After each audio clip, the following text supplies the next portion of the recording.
Bismillah ar-Rahman ar-Rahim. Hello dear students, my name is Ahmad Faris, and in this semester I'll teach you Introduction to English Literature. Before we go to the introductions, look here at its history and its significance for the life of the English speaking world. We will study these things in this course one by one. You have to know that this course in literature which you are required to read, it is introductory in nature and contains representative English literature from Old English like Anglo-Saxon times to the close of the Victorian age.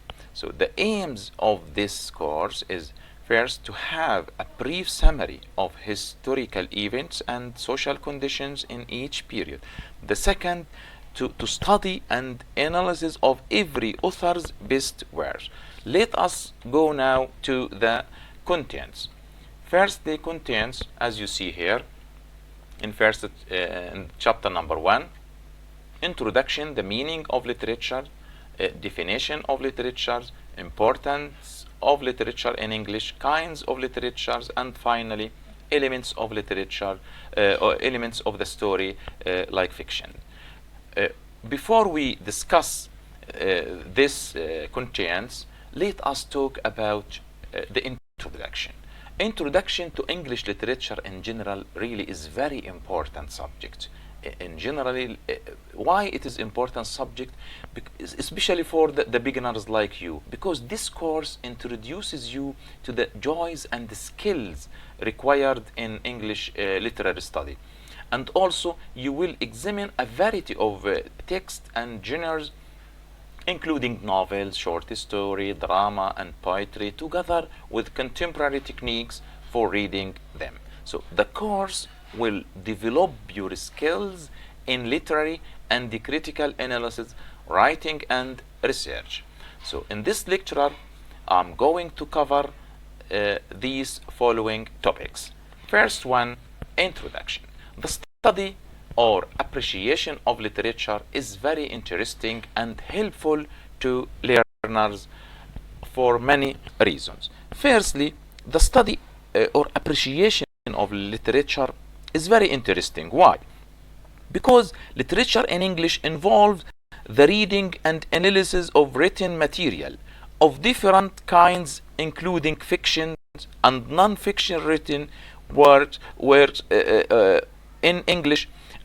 When we say fiction and non-fiction, I'll discuss it later, the definitions and the kinds of fictions. Now, if you look here, reading and analysis in English literatures and literary work, a human being. What does it mean? Now, when we say that literary work and a human being, I mean here that literary like a human being, form and content. As you see, form and content. The first, man is a body and soul. Thus, a human being is arm, legs, head, heart, liver, and so on. But he is also feelings and emotions, impressions, we can say, thoughts, idea. Similarly, the literary work. The literary work here is form and content. It is made up of thoughts, idea, imagine, words, voice, style, and structures. Here we will discuss a great number of them in sections to come. We will focus here on most useful thought, structure, style, and voice.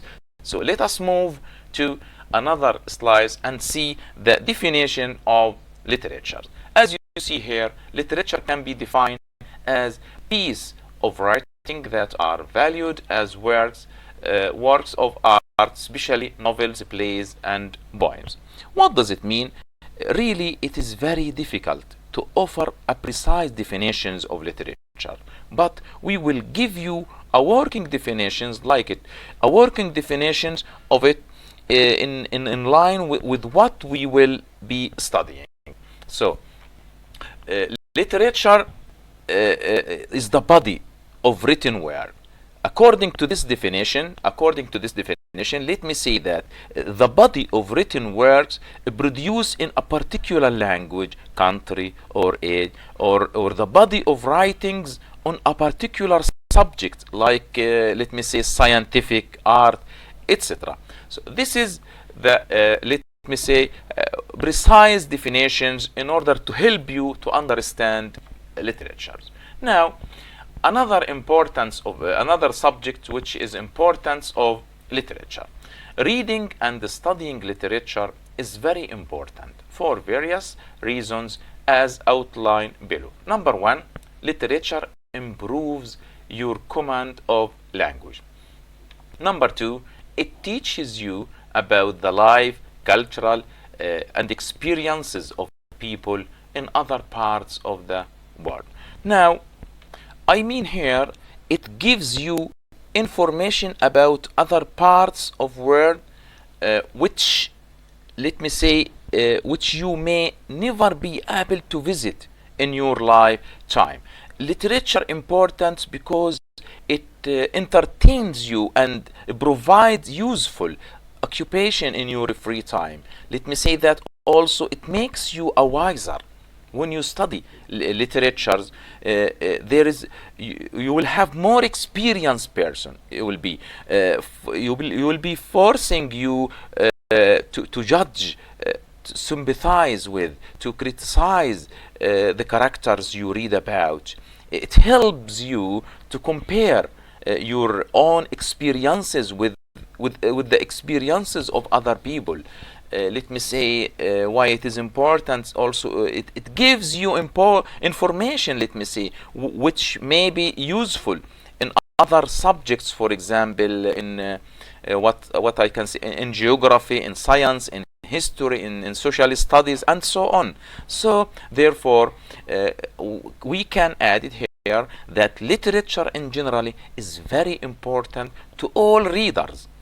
Although you may not take literature in English as an examinable subject at school, reading or reading is in fact very much part of language learning. So this will, among other things, improve your command of the English language if you read widely. Here we can conclude the all importance of literature. Let us go now to the kinds of literature. As you see here, generally literature is divided into two kinds, namely fictions and non-fiction abroad. Fictional literature. Fictional literature is imaginary writing. What does it mean now? When we say fictional literature, it composed writing or work of art that it means to provide information here or education and entertainment to the reader. In other words, fictional literature is based on the writer's imagination rather than reality. We can say it can be, as you see here, a parable, fable, or short story. What about the non-fictional literature? As you see, is factual writing. It can be essays, magazine, journals, and autobiography. So non-fictional literature here is factual writing or written work that gives facts that can be proved as it provides really places, events, characters, times, or reality rather than imaginary things. Now, let us go to the elements of fiction, the story. Now, generally, fiction is any form of literature that tells about imaginary, invented, made up of unreal people, places, or events. Short stories, novels, and folktales are kinds of fictions. Now, short story here compared to the novel. However, the short story is more economic and more limiting. it is shorter and doesn't afford to go into an elaborated treatments of character, situations, and theme. What does it mean? It means that short story, fictionally prose narrative built on a plot that includes the basic situations, complications, climax, and resolutions. In contrast here with the novel, that there in the novel can be several points and several plots and subplots. So novels is more conflict, more description, and more complication than the short story. Now, we mean here by the novel that novel is a long fictional story. We can say also that uses all elements in novel. We uses all elements of storytelling, namely plot, characters, setting, theme, and also point of view. Now, so the story, whether it is short story, novel, or folktale, has the following general elements that are used to analyze any written story. Number one, it contains author, setting, plot, themes, characters, style, and language. Now, the first one is the author. What we mean by author? As you see here, it is very important to not only know the name of the author, but you should also understand and appreciate his or her background. That is right. I mean here in this slide that author is the writer of any written work of art or fictions. It is very important to not only know the name. What does it mean here? For example, authors have different writing styles in their works. So, and they are motivated variously in their writing the story. Once you appreciate these things about the author, it most likely that you will understand and enjoy the story you are reading and analyzing. So therefore, here you have to know at least the background or everything about the author in order to understand his mood and his style. The second thing is the setting. As you see, this is the place and time in which the story unfolds or takes place. In setting here, it is important in understanding the background and impact also on the story or incident in the story.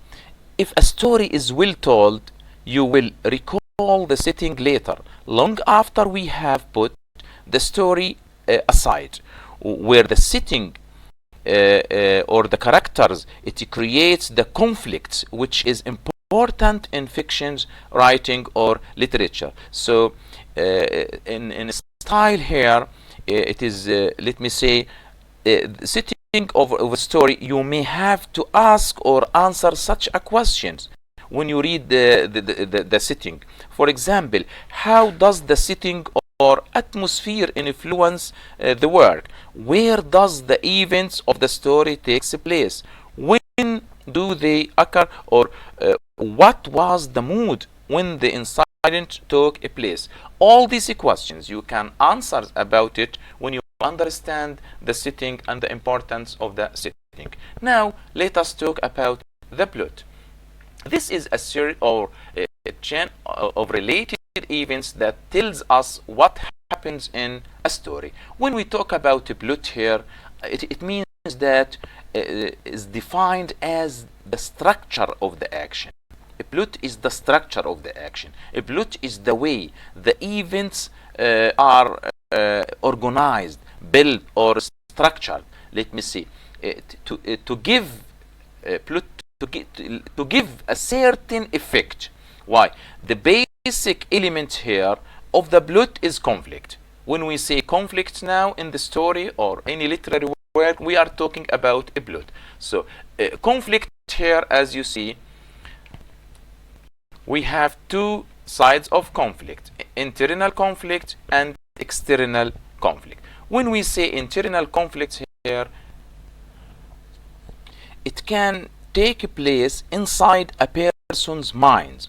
When we say internal, inside a person's mind or heart. So this might happen when a character has to make a hard decision or struggle against fear here, or resist an argue, or to poke his nose, for example, into everyone's business. So this is internal conflicts. But external conflicts, on other hand, we can, when a person struggle with another person, or with an for example, angry lion, or with a hurricane. So this is what we mean by external conflict. Now let us move to another slide and go to the theme. A theme, as you see, this refers to the controlling main idea or central insight in the novel or short story. So theme answers the questions: what does it mean, or the main idea. A story's theme is often hard to state, but it is what the author means, or what the reader perceives to mean by the whole story. So we can conclude here that a theme is usually stated in a sentence or statement. This is so because a theme has to say something about the subject rather than just stated as subject phrase. So mostly questions are framed in such a way as to let you show that you have learned one or so lessons from the novel that peer on human interested. These are usually challenging questions because they are required you to have good overview of the text with regard to a wide issue raised in the novel or short story. Such questions may be asked and answered as, let me say, what central idea or insight into life does the work convey? Another question in themes: how do other elements help illustrate or reveal this idea or insight? So these questions, when you answer it, you are talking, or we are talking about the themes. Let us go now to the characters. Character, as you see here, these are persons or animals involved in the story in order to show, entertain, and show us some truth about human experience and ourselves. Now, these are persons or animals, as you see, involved in the story in order to show, entertains. That's right. Okay, entertains and show us some truth about human experience and ourselves. It means that a good character should be alive to help us appreciate the story well. In a story, we can recognize a character by his or her, its appearance, actions, and thoughts, reactions of others, let me say, and direct statements of the author. Here, however, the best story is one in which the narrator doesn't tell much directly about what the character is like. Instead, you learn about the character indirectly by how the character acts and how others act towards him or her, and by noticing what he or she thinks and says. So we have here character and characterization. Now we understand what is character. Now, what is the characterization? Characterization here refers to the kinds of characters the novel or short story has, depending on the level of their developments and involvements in the story of the book. For example, are the characters flat or round? We mean flat or round Flat means simple. Round means complex. Are the characters protagonists or antagonists? Are the character major or minor, stars or bakers? So in most cases, questions come in such a way that you need to compare and contrast here. When you read characterizations or characters, you need to make a compare and contrast, a describe and discuss, a pros and cons, advantage and disadvantage of the character, of one or more characters, with regard to the developments of the story, or show appreciation of the characters generally. In other words, you can ask and answer such a question here in character. Why do characters act as they do? What are their motives? Do the characters change? How do they change? These questions refers to characters or characterizations. So now let us talk about another slide, which is style. The style here, as you see, this refers to the way the novel or short story is written in order to have a desired effect on the reader or audience. So here you have to know that it is also refers to the techniques used by the writers of literary works, such as a point of view, like here, humor, and flashback or tune, and so on. So here you should know what we mean by points of view. Points of view here, it is the angle of vision from which the story is told, or the way story is presented. So in a great parts, it refers to the positions of the narrator, let me say, and the type of narrative the author choose to convey the story to the reader. Points of view here is divided, as you see here, into two parts. Now, two categories. The first refers to the third person narrative, and it is when the narrator uses he or they in introducing other characters. The second category, as you see, of points of view refers to the first person.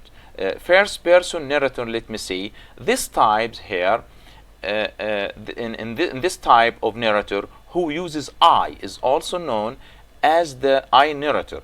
The mood here is autobiographical.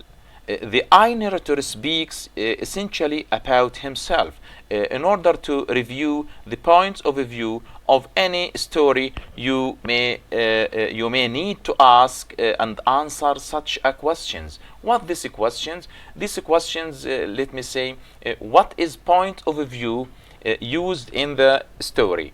It is consistently used, or how does it affect your understanding of the work? Why did the author choose that point of view? So the answer of these questions will be or will help you to understand the style or point of view. Now let us move to another slide here, which I mean language. What we mean by language here, as you see here, language.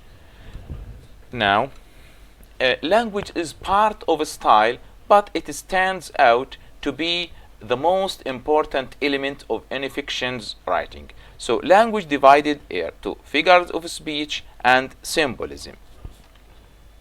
I mean here by this slides or language that some of these language devices include figures of speech and symbolism, as you see here.